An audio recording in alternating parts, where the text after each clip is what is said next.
চাওক কালিয়ে কথাখিনি মই কৈছোঁ স্বাভিমানী অসমীয়াই কোনো এতিয়া কংগ্ৰেছ কৰিব নোৱাৰে সকলোৱে কয় মই কালি আপোনালোকক সুধিছিলোঁ আজি আকৌ সুধোঁ কোনোবা পাকিস্তানলৈকে আপোনালোক গৈছে নেকি সদাৰ সাংবাদিকসকল কোনোবা গৈছে নেকি আপোনালোকক সুধিছোঁ আপোনালোক গৈছে নেকি কোনোবা যোৱাৰ ইচ্ছা আছে নেকি কাৰোবাৰ ইচ্ছা আছে নেকি মই সুধিছোঁ মোৰ উত্তৰকেইটা কাইণ্ডলি দিয়ক আপোনালোক কোনোবা পাকিস্তানলৈ গৈছে নেকি অমৰেন্দ্ৰ আপুনি গৈছে নেকি যোৱাৰ ইচ্ছা আছে নেকি মাধৱ যোৱাৰ ইচ্ছা আছে নেকি ৰাজু আছে নেকি ইচ্ছা নিশ্চাও নাই আমাৰ একদমেই নাই বুলি কৈছে ৰাজুৱে কৈছে একদমেই নাই তাৰমানে আমি কিয় পাকিস্তান যোৱাৰ ইচ্ছা নকৰোঁ পাকিস্তান আমাৰ চিৰ বৈৰী এখন শত্ৰু ৰাষ্ট্ৰ বৈৰী শত্ৰু একে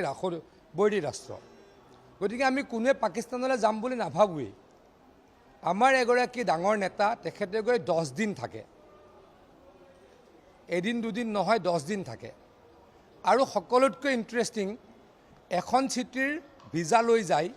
আৰু তাতে তেওঁ 3খন চিটিৰ ভিজা পাই যায় আমি 2খন বুলি ভাবি আছিলোঁ এক্সট্ৰা তেওঁৱে নিজে ক'লে ৰাৱলপিণ্ডিৰ কথা এতিয়া কিমান ডাঙৰ লিংক তেখেতৰ থাকিব লাগিব পাকিস্তানৰ লগত আমাক তেনেকৈ কোনোবাই দিব নেকি প্ৰথম কথা আপোনালোকে ক'লে ময়ে ক'লোঁ আমি পাকিস্তানলৈ কেতিয়াও নাযাওঁ আমি যাব নোখোজোঁ আৰু গ'লেই যেনিবা আমাক তেনেকৈ কোনোবাই ৰঙা দলিচা পাৰি দিব নেকি আমাকতো কেতিয়াও আমাৰ তেনেকুৱা লিংকে নাই আমাৰ কোনোবা চিনাকি আছে নেকি পাকিস্তানৰ লগত সেই ব্যক্তিগৰাকীৰ মানে গৌৰৱ গগৈ ডাঙৰীয়াৰ কিমান ষ্ট্ৰং কানেকশ্যন থাকিব লাগিব তাত এখন চিটিৰ তেখেতে ভিজা লৈ যায় তাত বহি আৰু 3খন চিটিৰ ভিজা পায় আৰু তেখেতৰ পত্নীয়ে পাকিস্তানত চাকৰি কৰি ভাৰতলৈ গুচি আহে ভাৰতত চাকৰি কৰে আৰু পাকিস্তানৰ পৰাই দৰমহা লৈ থাকে কিন্তু জল পটকৈ ওলাই আছে মই কালিও কৈছোঁ যে কোনোবা মানুহ খ্ৰীষ্টিয়ান হৈ জন্ম লৈছে কোনোবা মানুহ মুছলমান হৈ জন্ম লৈছে তাত আমাৰ ক'ব লগা নাই কিন্তু হিন্দু হৈ জন্ম ল'ব আৰু খ্ৰীষ্টিয়ানিটিলৈকে কনভাৰ্জন কৰিলে আমাৰ ক'ব লগা আছে কিন্তু মই সদায় ক'ম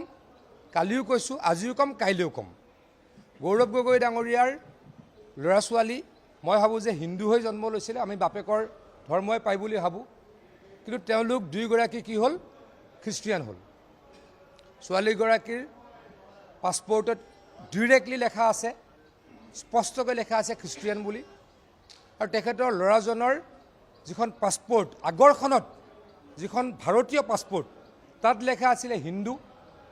যিখন ব্ৰিটিছ পাছপৰ্ট হ'ল তাত লেখা আছে ... মানে দেশ মানে তেখেতে হিন্দু ধৰ্ম ত্যাগ কৰিলে বা আহোম পৰম্পৰা ত্যাগ কৰিলে সেইটোত আমাৰ ক'ব লগা আছে